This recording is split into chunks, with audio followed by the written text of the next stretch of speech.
What's up, fight fans, and welcome back to the Rusty Cage podcast. Ryan and Greg here for you as always, and it's always a real pleasure to have my next guest on the show. It's Tom Pagliarulo, who will be looking to claim the Cage Titans featherweight strap at Cage Titans 69 on January the 25th when he takes on the former champ, Don Shainis. Tom, welcome to the show. How you doing, bud? I'm good, man. Thanks for having me on. Yeah, good to talk to you. It's been a little while. First, just let me start with, Christmas and everything. How has camp been through the holidays and trying to avoid all that good food? Yeah. Not bad, man. I'm been doing this for so long with wrestling and stuff. Just that's always through the holiday season, so I'm kind of used to it. It's a little sacrifice now for the glory later, So when you got the goal in mind, it ain't the hardest thing. That's for sure. Well, what is the weight at now? Because you are getting a little bit older. Not that you're old by any stretch of the imagination. You're just still a very young guy, but you can tell you're thickening up a little bit. I mean, added a little bit more muscle. So what do you like walking around at now?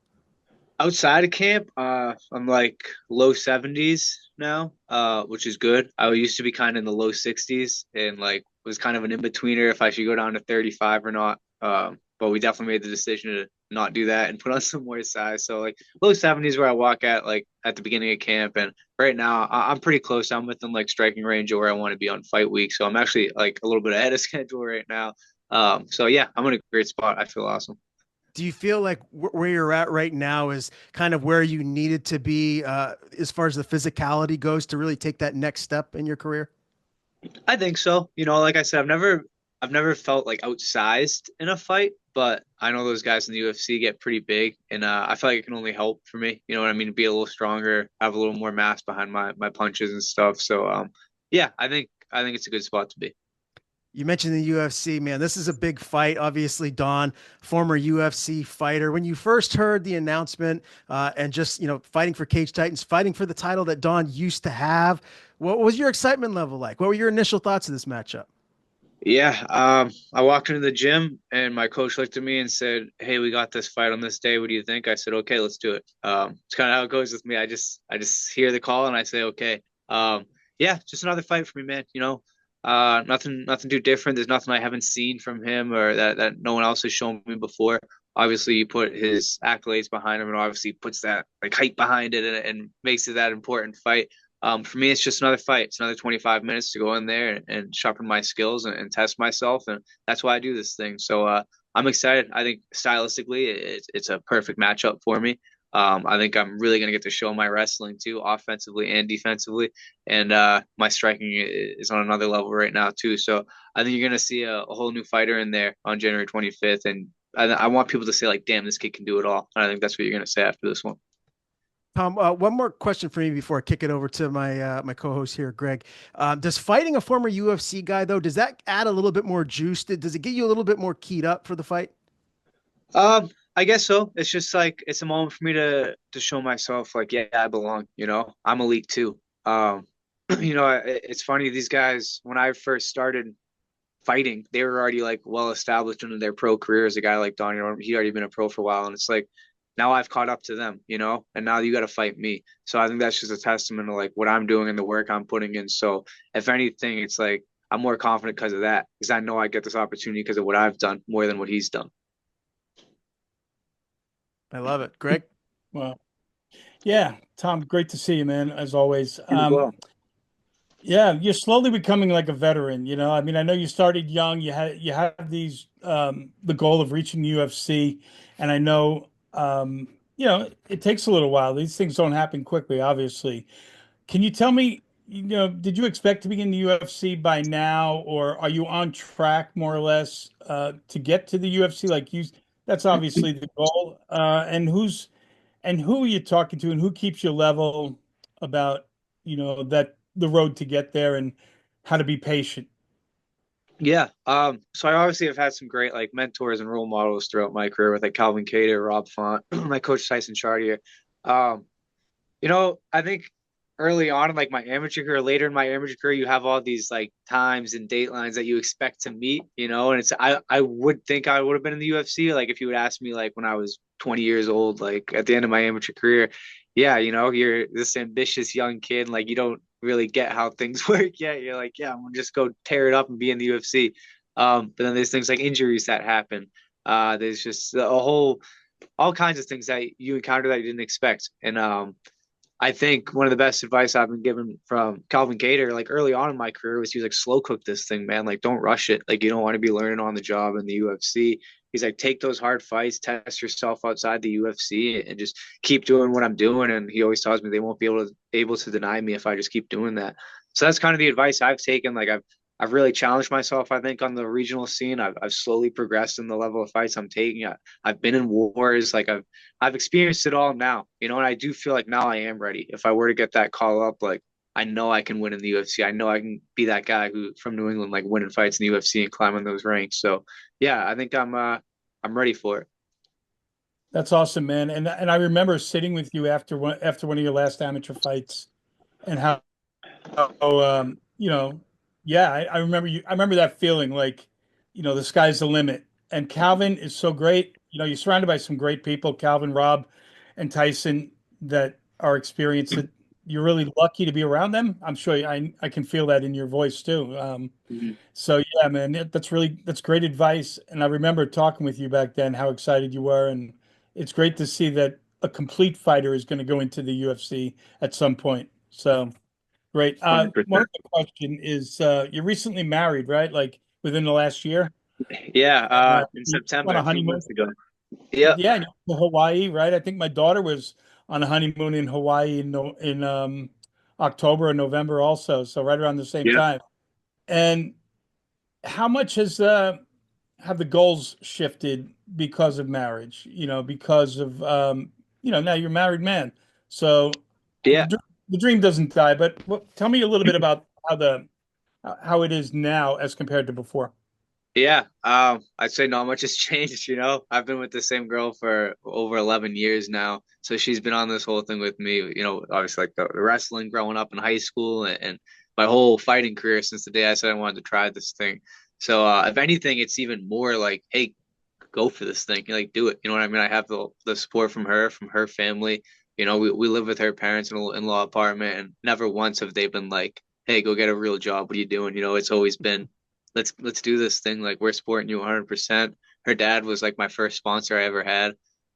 So if anything, no, nothing's really changed other than it's even more of a fire. Like, I got all these people believing in me. By law now with marriage, right? So now they're Yeah, locked yeah. into it. So if anything, it's even more of a fire. But no, nothing's shifted as far like as my fire like dimming at all. It's like I'm even more locked in. This is that young kid you talk to after those amateur fights, that fire is still the same now, these years later. So still only 27. I'm coming into my prime and I'm ready to let it rip, man. That's great. And I'm always, you're a fan favorite and you're one of my favorites, not only because of your performances, which are great, because I get to know a little bit about you and what a great guy you are and how family oriented you are. So I Yeah. good, man. appreciate that. Love Yeah, to hear it. I second that 100%. It's interesting too, hearing you say that, Tom, at such a young age. Sometimes I wish I could go back a little bit and just make a couple of changes when I was a little bit younger, just because like it's so important, not just like family wise, but just in every aspect of your life. And I know, Greg, you can attest to this. Like you need to have the right people around you in every area of your life to truly be successful. And if you don't have the right people around you, it can drag you down. And it's just, you're never going to get to where you need to be or want to be if you have the wrong people around you. Yeah, I Yeah. totally agree. Yeah, and having guys like the moral character and fiber that you have around you, I mean, yeah, Yeah. it's irreplaceable. I didn't have that. I did a lot of stuff myself and failed in a lot of ways at your age. So you're way ahead of me, and it's because of the people you're surrounded with. Yeah. So you mentioned, Calvin, Rob, Tyson, all these guys that, I mean, are the biggest names really in New England MMA today. I wanted to ask you a little bit about Rob because obviously we saw that he went up to TriStar and he was training with Faraz ahead of his last fight that he won. What's that dynamic like now? Is he still, training with you guys or is it 50-50? Can you kind of dive into that a little bit and tell us what's going on with him? Yeah. So I think like middle of summer he was thinking about going to TriStar to try it out and spend some time there. And it's like you do this for a long time and you kind of get burnt out with like the same routine every day. So I think for him and Calvin, it's like let's try something new for a little bit. So yeah, he did like I want to say half his camp at TriStar, and then the beginning half was with us. Um, yeah, he loved it. He loved it. He said he enjoyed it. Just a new look, you know what I mean, a new style. And then he was back. They actually just left again yesterday. So I've been with them pretty much my whole camp up until now, and then I'll finish these last 3 weeks out just doing what I've been doing. Just they're up there now. So yeah, they're still training with us all the time. Still talking to them all the time. Been sparring with Rob and Calvin this whole camp. So yeah, it's they're still around, but they're trying to just like do the things they got to do for their careers, and I respect that, man. You got to do what you got to do. So both Rob and Calvin went to TriStar. Yep. Yeah. Okay. And I have to imagine Tyson was very open to the idea. Like he didn't, say that, oh no, obviously if you're going to go train for Faraz Zahabi, he's one of the best minds in the game. So I have to Yeah. imagine maybe like they're kind of working together to elevate the both of them. Yeah. Yeah. A good coach, man, always says, go do what you need is best for you. You know what I mean? Like go grow. If you feel like you need to go grow more and try something new, you go do it. You know what I mean? It was never like it's not like there's like a beef between them. You know what I mean? It was just like, hey, we're gonna try this, and it was okay. You guys are welcome to come here too whenever you want. So yeah, they're still in the room with us, and then they're up there for like kind of like when they hop into camp, they go up to TriStar. So yeah, it's good. When can we expect to see Calvin fight again next? How close is he getting to being 100%? I think you should be hearing something any day now. I'll leave it at that. Calvin is he's looking sharp. He's in the gym. He's getting ready to start camp, so there should be something special for him soon coming. That's exciting, man. And he's Yeah. what, Greg, you know how old he is. What is he, 35 now? I didn't think he was 35 yet, but maybe Is close that what to he it. is, Tom? And Calvin's 36, 35 or 36. Yeah. Yeah. Okay. I thought he Yeah. was right around there. How much time do you think he has left? I mean, does he have another like title run in him or like top five run? I think that's up to him. You know what I mean? I do realistically think like yes, physically he has that in him. Um, yeah. It's like if you look at his last couple fights, he's in such a weird spot. Like he had that Max Holloway fight, which was crazy. Beats up Giga, has a fight that he lost to Josh Emmett that everyone thought he won. Gets hurt by Arnold Allen, like just tweaks his knee, never really got to finish that fight. And then you lose to Aljo. It's like he's only really lost like twice realistically, It's like, but he's had this weird little run and then the injuries. So I think he's still right in that mix. He just had a tough performance with Aljo and this sport is quick to forget. Just like after the Holloway fight, it was like, oh, Calvin's done. You know what I mean? He comes back and he does the same thing Max did to him to another rising prospect. So it's like the game's quick to forget. I think Calvin can go as far as Calvin wants to go in this sport, and I'm excited to see him. Like I said, he's trying something new at TriStar. Like we saw, Rob looked a little like rejuvenated in there, kind of like a little more refreshed. Let's see what that does for Calvin. I'm excited, man. I think he can make another run for sure. Yeah. I mean, he lost to Aljo and Max Holloway. He's really fallen off. He's just not the same guy. Yeah, it's crazy, man. It's crazy. This community, the MMA community, can be crazy when you go like read the comments and stuff. I try and stay away from it because it's just Smart. not even these people are real. Smart. And for the record, I always think of Calvin as like 20 years old, man, because like I think he came to my gym when he was like 20, 21 or something. I got a great picture of us um, giving the bird 20 years ago or 15 years ago, and then in the cage at one of his events. So he always I always think of him as like really young, man. He's got such a great attitude. He's got a young attitude. He's always super energized. It doesn't seem to age to me. And I think he's got he's definitely got another title run. If he can get it going, man, he's not too old. Yeah, no, I agree Seasoned. 100%. I think him and Rob, both of them, can make a run for sure. Yeah. Uh, if I'm not mistaken, Tom, this fight for Cage Titans, this will be your first time fighting for them. How is that possible? I Yeah, mean, you fought all over New England as an I amateur know. and now a pro. How is this your first time fighting for them? It's just never panned out. I think early amateur career, there were some talks for fights for me there, but opponents fell through. Um, so yeah, I know it's crazy. All this time, I've been fighting, I fought NEF, CES, Cage Titans. Um, so pretty much all of them, other than or sorry, NEF, CES in Combat Zone. So pretty much all of them, other than Cage Titans. So yeah, first one, and it's gonna be a hell of a first fight in Plymouth. Well, you've obviously been to Cage Titan shows before. What Just is the once. just once? You've only been to one This one, show. like literally the day this fight got announced, they asked if I could come and do a face off there in the cage. So that was my first time going to Plymouth. I cornered a teammate there that night too, so that was nice to kind of make the walk and get in the cage with him and feel it all. But yeah, that was my first time there. It's crazy. Yeah, that is crazy. What was the vibe like looking into Don's eyes? Like, did you learn anything during the face off?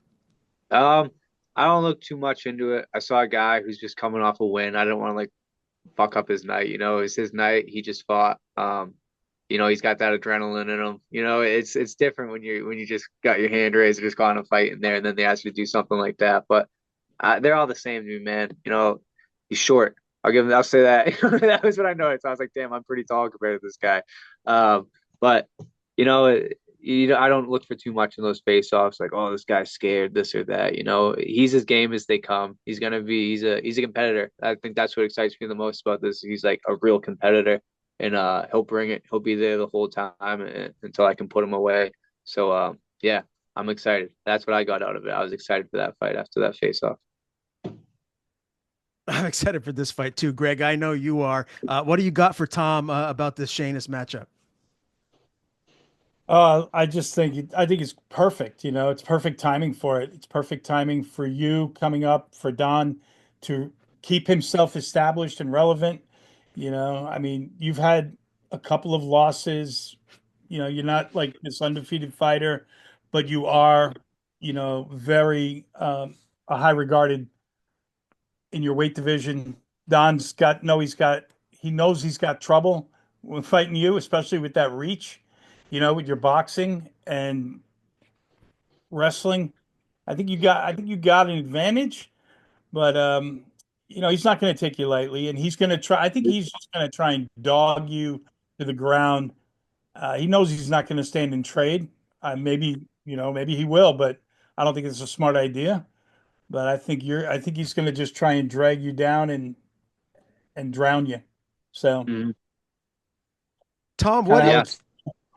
what is your reach? I know Don's reach is 67. Yours has got to be like what, 75, 76? Yeah, 75 and a half about. Okay. Geez, that's a pretty good guess. That wasn't even on Yeah. Tapology, and I was just guessing by your height and everything. Do Yeah. you think that that's going to be like the biggest advantage you have is to utilize that reach, kind of pump him with the jab and just keep him at bay throughout the fight? Yeah. I think he's gonna, and everyone says this, like, oh, he's never fought someone like me. But you go back and look at all his fights, you look at styles, and he hasn't. I think one, yes, that range, it's that small cage. I think he's gonna be surprised how in his face I am versus him in my face. Um, I think he's gonna be surprised by how hard I am to contain. No one's ever really contained me, and that's been the big thing I've been hearing from everyone we brought in to spar me this camp is I just can't contain you without feeling like I'm running into something or endanger myself, right? Like no one's ever I've been taken down, sure, but no one's ever held me there. No one's ever held me against the cage. I'm really hard with my movement to contain like that and track down. Obviously, I got a little smaller cage I'm working with this time, so I've adjusted for that in my camp and how my movements need to be. But yeah, I think he's gonna be surprised with the movement, how much I'm switching stances, how much I'm throwing at him, the feints, the level changes, and the speed. Like everyone thinks they're ready for it until it's in front of them and it's real speed. You know, I think he's gonna be surprised with all of that. So, and as far as like I know Greg said, like I agree. He's gonna try and probably bully me a little bit, you know what I mean? Try and drag me to the ground, but I think he's gonna be really discouraged with like how hard I am to get a hold on it and to keep still. Like I said, like even the fights I've been taking down, I spring right up. And it's just like that in the gym too. Like we brought in some high level grapplers and wrestlers in this camp and they can't hold me down, and if I get taken down, I'm right up, and then I'm back on them offensively. So I'm excited, man. I think he's going to be really surprised with my grappling and my wrestling. I want to make one comment. You got really good hands, but good hands only Mhm. come from good feet, and you've got Mhm. great footwork. So that is really what I think separates this fight out, right? Is like your reach is good, very good. You got a longer reach, but your footwork and like you said, trying to get a hold of you is going to be difficult because if you can't, if you're moving quickly and moving well on your feet, you got some of the best footwork in your division on the local scene. Then of anybody, So I think that's going to be the factor. I think he has trouble working against your boxing because of your footwork and then the grappling as well. Yeah, I agree. I agree. Now I just got to go do it. Tom, I wanted to ask you too. Don is on a 2-fight win streak, but he Mhm. lost 2 fights prior to that after he was cut from the UFC. How close do you feel like he is to being the best version of Don Shainis? Is he not the guy that he used to be? Like, are you catching him at a time where he's on the decline and you're rising? It's a good question. Um, that's for him to decide. I don't want to make that call for him. I never want to speak on someone's like I don't know state of their athletic career like that. But I think for me, yeah, he's catching me at a terrible time. That's what I think. I think I've grown immensely over the years. I'm still so young, and I'm growing in this sport at such a rapid pace. And it's just like I said, he's been doing this, man, for so long, and like was a pro when I before I even like started fighting. So it's like it's hard to teach an old dog new tricks sometimes. You know what I mean? It's like you can make these changes and do these things, but when you've been around so long, it's like that margin of growth and rapid growth is a lot smaller. It's like he can learn these new things, but when shit hits the fan in the cage, it's like he's gonna kind of fall back on kind of what he's always done and what he knows. Um, so I think that's more of the case, and I don't think he's like fallen off. I just think the sport's evolved, and I'm the example of that, I think, and I'm gonna show that like I'm that new era of the sport, and you're gonna see that in the growth that I bring to the cage. So yeah, I think it's just more of him catching me at a terrible time than me catching him at a good time. Do you have an official prediction for this fight? What ultimately do you think is going to happen? Give us your prediction. I think I'm gonna hit him a lot. I think I'm gonna hit him a lot. I think I'm gonna out wrestle him a lot. And like I said, he's tough as nails, man. He's a competitor. He's gonna be there. He's gonna make me earn it. Um, but I think he's too tough for his own good. And man, if I don't stop it, someone's gonna stop it. And if not, it's gonna be 5 rounds of offense from me. And yeah, I'm excited to show it, man. Like I said, he's gonna bring it. I'm gonna bring it, and we're gonna see what happens. 25 minutes. What would the significance be of you winning this belt, beating a guy that was in the UFC, a guy that was the former champion here for this promotion? Does a dominant win signify that you're ready for that next level call to the UFC? Yeah, I guess that's for the UFC to decide. I haven't really given it much thought, like outside of the 25th, I've just been locked in on, I got to fight this dude January 25th, and anything after that doesn't matter. I feel like the focus gets put on the UFC and you put that extra pressure in it, it's a distraction. So I always say the same thing. Everyone always asks me after a fight in the cage in the interviews, what's next for you? And it's like, you just got to keep winning. That's my answer every time. Just keep winning these fights. And that's my plan right now. So I'm gonna go in there and win on January 25th. And after that, it's back to work Monday. And I'm just gonna keep training like I'm fighting again, and that could be in the UFC, it could be regionally, it could be on the contender series, it could be wherever. But my job remains the same, and that's to just keep growing and getting better. Greg, you got anything for Tom before we get out of here today? Yeah, just I think from what I know about you, you work with kids, and I know you probably do a little bit of coaching. Do you plan on coaching after your fighting career is all said and done? Is that something you aspire to? Yeah, I think I'd I haven't really given it too much thought yet, of after fighting. I've worked with kids a little bit, I help coach wrestling, but obviously it's slowed down a lot since I've turned pro and really been focusing on my career, but I do try and get around them a lot, help out at the boxing gym when I can. But yeah, I think I'd like to give back in some form when I'm done with this and coaching to some degree. That's cool. You probably got another 15, 20 years, Yeah, long career. yeah, I got plenty of time to figure it out, Yeah, right?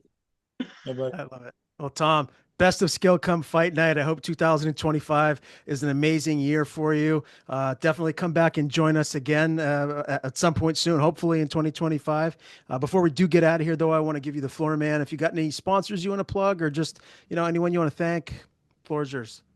Appreciate it. Yeah. I had too many sponsors to list off the top of my head, but I've always done great with them since the amateurs to now. I've always had some great support from the local businesses around me. So shout out to all of them. My team, New England Cartel, obviously my wife and family, always supported me since day one. And it's really it, man. And thank you guys for giving me a platform to come on here and talk and get ready for this fight mentally with you guys. It's fun to chop it up. So I appreciate you having me on. All right, and here is Tom's opponent, Don Shainis, who will be looking to reclaim his Cage Titans featherweight strap at Cage Titans 69, January the 25th.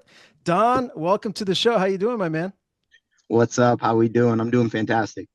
It's good to see you, dude. And obviously, we're right around the corner from Fight Night, January 25th, just a couple weeks away now. Let me just start with camp. Obviously, you're in beautiful Las Vegas, training at Syndicate, one of the best gyms on earth. How has that been? How has training been through the holidays? Honestly, it's been fantastic. The gym's been open every day, except Christmas, and I still got to get in the gym somewhere else. So I haven't missed a step. I knew that missing the holidays and missing my family for the holidays was going to be tough, but it is what it is. Everyone's going to make those sacrifices if they want to do some awesome shit. So that's all I'm trying to do, some awesome shit. What is that balance like now from being in Vegas at Syndicate and then back on the East Coast? Are you still coming back our way a lot, or are you spending the majority of your time in Vegas? So I do all my camps out in Vegas, right? That's where I train. But uh, I'm at home with my parents. I got a place to stay out in Vegas, and I'm staying with my parents when I'm at home. So it's one of those things where it is tough to balance, but I'll spend, weeks or months out here, then I'll spend, weeks or months back home and just trying to figure out the right timeline when I'm fighting, who I'm fighting, to make sure I'm not missing any training. And obviously, man, you got a bunch of killers at Syndicate. Anyone specifically that kind of mimics Tom to help you get ready for his length and his style? Yeah, so at Syndicate, I worked with Tyler Trump today. I think he's still an amateur, but he's a little bit bigger than Tom, but he's got the same body work and framework. He's a pretty good body type. I'm working with Brandon Jenkins. He's tall, super awkward though, but he can fight in any style. And then I've been going to Andrade Muay Thai on Sundays and working with Aaron Hot Water Fawcett, and he's fantastic. He has the exact same body type as Tom. And obviously, I mean, both you and Tom are a couple of guys that are very well known around the New England MMA scene. When you first heard of this matchup, like what were your initial thoughts? What did you think of stylistically this matchup with him? Well, I'm surprised that they asked for the fight, because it's like I'm friends with half his team. I know I've trained with everyone in New England. I'm sure me and Tom have gone around in here or there, and I'm honestly shocked they accepted this fight, Do you let feel like, alone asked for it. so do you think that you're shocked because you feel like you're just going to get the better of him regardless of where the fight goes? Or just, I think I'm on a different level than everyone else in New England. Like without being a cocky prick, like I truly believe that New England's at a certain level, and there's some talent there. And the problem with it, it's all spread out, and no one works together. And I'm training with pros every single day. I'm not driving fucking 2 hours to practice. I'm not fucking sitting in traffic. All those little things that I was dealing with in New England, I'm not fucking dealing with out here. And I know that shit sets you up for failure. When you're burning 2 hours a fucking day, 7 days a week, that's 14 fucking hours. Might as well go to work and make some fucking money. And you're paying for gas on top of it. So you're driving for 14 hours a week. That's just one way. You run it back, you come back home, that's another 2 fucking hours. Boom, we're at 28, and you just wasted a fucking work week. Yeah, Boston traffic is Driving. miserable. Yeah, fucking driving. So it's like, dude, I live 7 minutes away from the gym. I'm in the gym, no problems, stress free, that much less stress, not having to fucking hold a piss, waiting to go to the bathroom until I run to the gym, you know, don't have to deal with the cold. It's nice out here. Yeah. Greg and I both lived on the West Coast as well. Yep. So we know we're envious of you right now, Don. I'll just leave it at that. It's cold back here in New England and it's miserable and rainy. Greg, I know you got some questions for Don. I mean, I can't wait for this fight. This is a big one, January the 25th. I mean, Don looking to reclaim the title that he had back in the day. What do you got for Yeah, right. Shameless Don? Man, I share that thought. This is a real exciting fight. It's exciting for New England. Don, it's great to see you and great to see you so happy, even though you kind of like, put New England in its place for a second there. But it's great to see that you're happy while we're out here suffering with snow and rain and shit out here. But you do look happy. I love the t-shirt. And Oh, heck yeah. This is one of my sponsors, Gelato. oh, nice. That's nice, Yeah, man. yeah. Cool. They do water. But it's good to see your attitude is so, I get this vibe that you're really happy. And that's probably the most important thing, man. Well, thank you. Yeah, with that being said, after the UFC, it hasn't been an easy road. You had a win, 2 losses, and then 2 wins. You're on a win streak now. Yeah. How tough was that mentally? And, how much did that beat you down? Are you over that hump? It sounds like you are, but talk to me a little bit about that. So I like, for whatever reason, I was battling depression. I was like, I'm not making an excuse for anything, right? I was dealing with life, and life was coming at me between fucking girl shit and money shit and fucking living shit and what am I doing shit and work shit. And it was all coming at me, and I was like, not being pressured to fight, but like it felt a little forced, right? And like it's not like I didn't love doing what I'm doing right now, but like I was just like biting down and like grinding my teeth to fucking just like get it over with and get the job done. And I wasn't happy. And I think you could kind of see that in my performances where I think I needed like a little mental break after the UFC, and I got pushed to fight. And then I got another opportunity for CES and I got pushed to fight. And then I fucking ate shit. And then I'm fucking driving to Vegas and I get pushed to fight, and then my car dies, and fucking I'm dealing with some girl shit, and like I was fucking broke, and I think I just needed time to reset and recalculate, and I forced it a little bit, and there's no one to blame but me, but I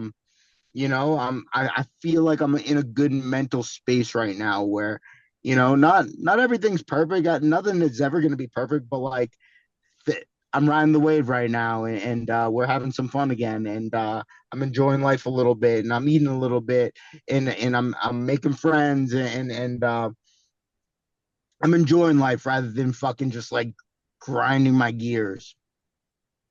I appreciate the brutal honesty. I really do. And it's, and the fact that you're happy and that's coming across, man, that's more important than anything. Like, Thank you. you know how important the mental game is, the mental part of the game is, so Well, good. well, not to cut you off, but it's all mental, right? Like if I look at every single one of my losses, there's been something that's been going on in the back of my mind, that was unfight related, and that doesn't mean fight doesn't take priority and I'm not fucking present in the moment, but like I can tell you exactly, the shit I was dealing with when I fought fucking when I was supposed to fight Nate Reeb and I fought Damon Nelson. I could tell you the shit that was going on in my mind when I was fighting Regivaldo Carvalho, and that doesn't mean I wasn't there and present. That doesn't mean that I couldn't have won those fights, but it's definitely one of those things where, dude, life's unforgiving and life doesn't give a fuck, and it's your job to fucking stay on top of it and deal with whatever you're fucking dealing with, and being a guy ain't easy too. You gotta fucking kind of just deal with that shit yourself, and ain't no one there to help you or bail you out, you know? So sometimes you got to face whatever fucking bullshit you're dealing with and just move forward. I hear you. And I mean, I would also say, because I work in that field, don't be afraid to reach out. If you need help, lean on your friends.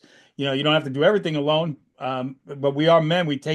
It's harder. It's definitely harder. One thing I always told my fighters when I was coaching, I said, it's 80% mental and 40% physical. And they go, but coach, that's 120. I said, if you're not giving a fucking 120%, what are you doing? Hey, You got to give more, man. So, man, I feel that. yeah, the next question, I just have another question for you. I know we talked about it before, but what's your favorite fight city? What's a favorite city to fight? And is it Perth, Australia? Like my dream, I've been to Australia. I want to get back to Perth. How cool is it fighting there? So I'll put it like this. My favorite place to fight and the most beautiful place I fought are two completely different places. Perth was by far the most beautiful fucking place. Australia is fucking amazing. All right. The food's amazing. The people are amazing. The weather's amazing. The fucking art's amazing. Everything in Australia is, the beaches are amazing. Right. Plymouth fucking Massachusetts is my favorite place to fight, to come home and see all my friends and like, and just the energy in that fucking building is fucking insane. And it's like, I think it holds 2,000 people. They probably stuff 2,500, 3,000 people in there when I fight. And like, dude, you feel that fucking energy. And, to be able to come home and after being gone for, in Kansas City for a little bit and then coming back and being able to see my friends and my family and dude, you could really feel the love and like, that's my favorite fucking place to fight. So even fighting out in Vegas in the UFC or in Kansas City and getting booed or even getting booed in Australia, that's all cool. But like coming home, like that shit's fucking special to me now. And Don, it's almost something I awesome. took for granted until I left.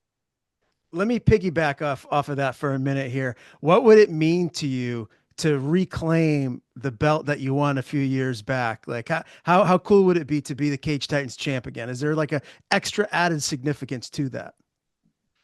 I don't think there's an added significance to it, but the way I see it is I never lost the belt and no one ever fought for it. Therefore, it's still fucking mine, right?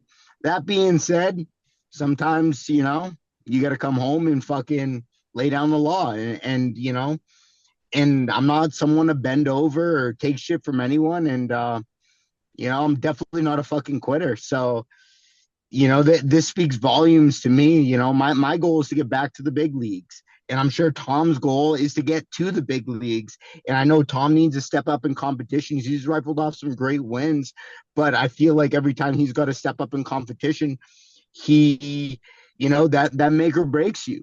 And I think that I'm a big step up in competition and that I'm the fucking guy to beat. And being king, it's funny. Everyone wants to kill the king, but everyone wants to just fuck the fucking prince, And right now I'm king. Man, I can't wait to see you back in there. And again, if I haven't said it already a few times, I love this matchup. This is the kind of fight that the New England fans want to see. Someone like yourself who's already been to the UFC, who's looking to get back to the UFC, and a guy like Tom who's on the way up, who's trying to get where you've already been. Having said that, Don, you've already mentioned that the goal is for you to get back to the big show. What do you think you need to do to get that call? Like, is it a number of wins? Is it the specific opponents that you have to beat? Like, run me through your mindset as far as achieving that goal. So as far as my goal, right, is to get back to the big leagues, whether that be PFL, UFC. Dude, I even fucking love a couple matchups in Gamebred FC right now. That would be fucking gangster. Here they pay. I'm hearing talks of the GFL. That being said, my goal day to day is come in and put in the work, right? My short-term goal every day is to come in, put in the work, make sure I'm a little bit better than when I left, right? Medium-term goal, win this fight. Like, I'm not looking past Tom. Tom is a serious fucking threat. He's got some great striking. The kid can fucking wrestle too. He's over there fucking teaching kids. They're probably the same height as me. Probably a great look for me. Fucking, he's teaching them wrestling, teaching the youth. That's fucking awesome. great fucking body type to match up with. You get little kids my height, perfect. But like my long-term goal is like, dude, I don't give a fuck about being champion. I just want to fucking inspire people. And I think that if I put on the craziest fights I could possibly put on, and people watch me and get inspired and just try something that they haven't done, that's my ultimate goal, right? So it's like everything I'm doing and not quitting and fucking being a little bit older, a little bit more mature, and finally fine-tuning and understanding my body and how I feel and what I should be doing and doing the things the right way versus doing things the wrong way and fucking up and figuring it out, you know. That's what I'm trying to do. You know, I'm trying to fucking inspire people and put on fucking wild performances against the best people on the earth. And right now, Tom's just standing in my way of that. And Don, you're not old by any stretch of the imagination. Everyone's prime is different.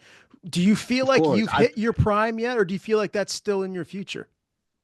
No, so it's funny you say that. So everyone in the sport, you know, obviously this is a young man's sport, but there's a point in time where, you know, I feel like I'm learning so much right now, and I've been learning so much since like there was a point in the pandemic where I wasn't learning shit, right? And then it's all of a sudden I left, and then I started learning again.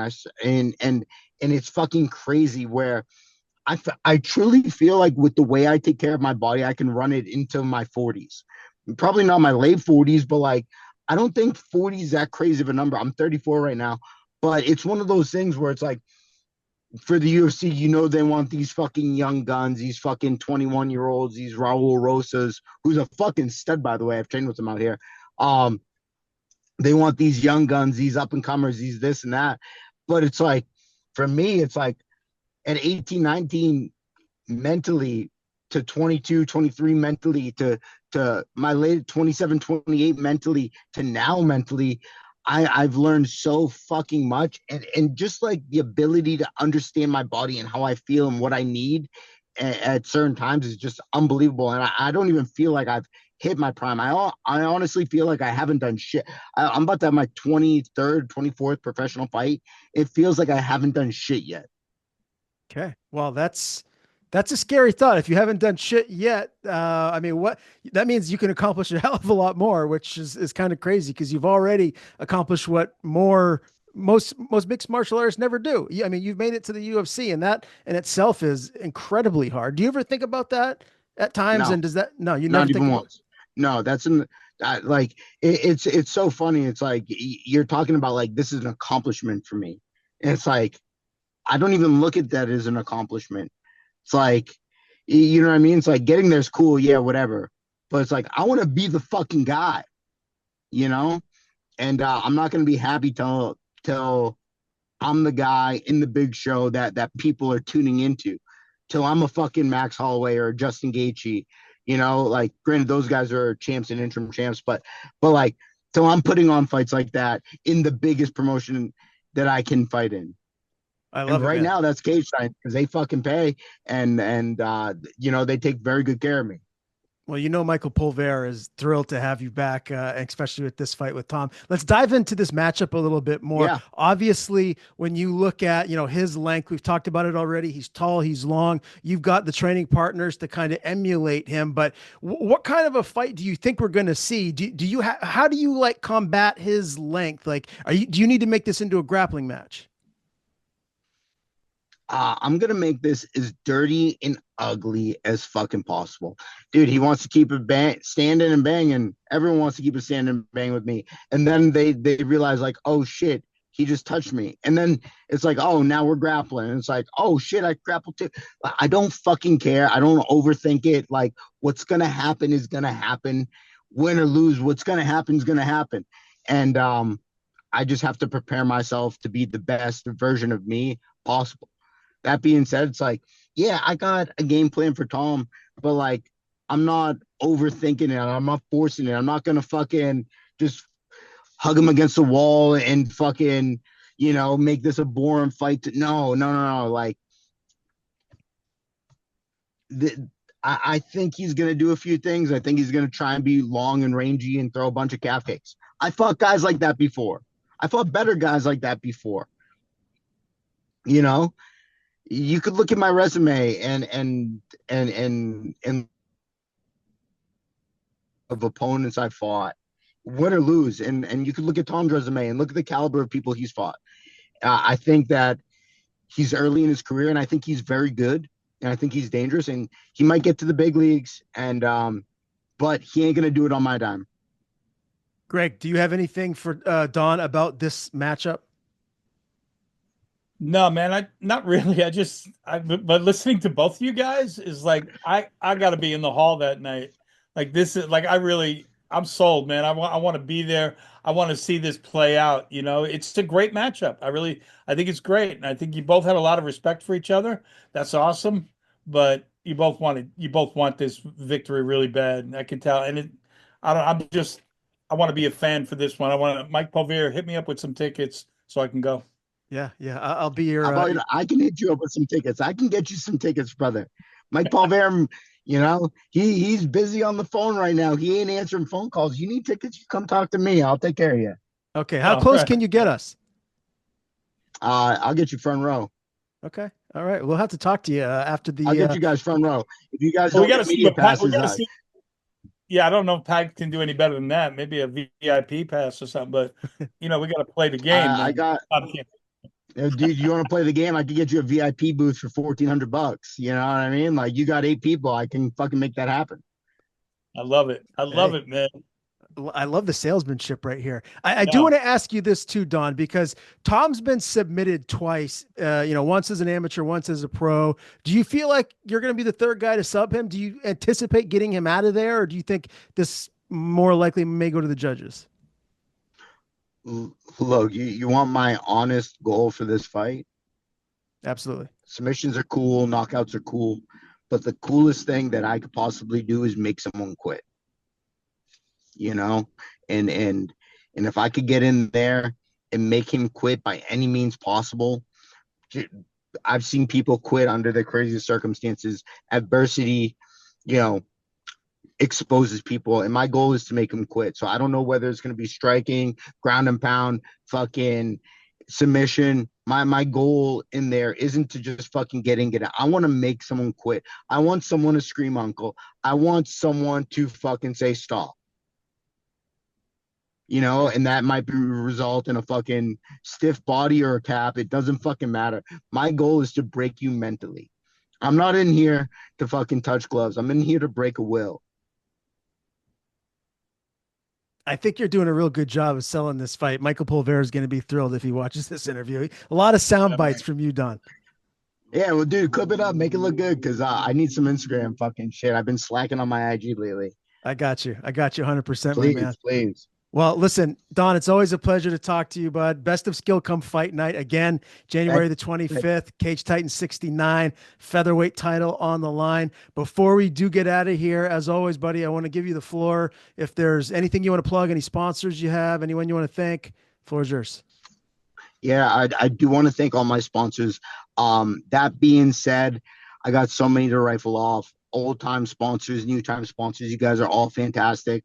I want to thank all my friends and family that have been buying my merch. I just dropped a link in my Instagram and my bio. If you want some new merchandise, it's pretty fucking dope. If you want to sponsor me, we still got a couple weeks to get your logo on that merch. Right now, I got baseball tees, shirts, hats, hoodies, bucket hats. I'm working on fake tattoos. That's going to be pretty fun. But yeah, dude. I would just appreciate you guys. I want to thank you guys for having me on. I want to thank Cage Titans, the Syndicate, Andrada, everyone. I'm super grateful to be in a position that I'm in, and I wouldn't be here if it wasn't for my support system. So anyone that's ever sponsored me, thank you. The people that fucking sponsoring me now, thank you even fucking more. Anyone that wants to sponsor, please fucking reach out, man. I'm super easy to get a hold of. I'm super easy to get in contact for tickets. I make things so fucking easy and effortless to get in the fight. Like I was saying, you guys need tickets. Fucking, you guys could shoot me a Venmo, pick up your tickets at the door under your name. That's how simple it is. I make it that simple, right? So I'm just super grateful to be in the position that I'm in right now. So thank you.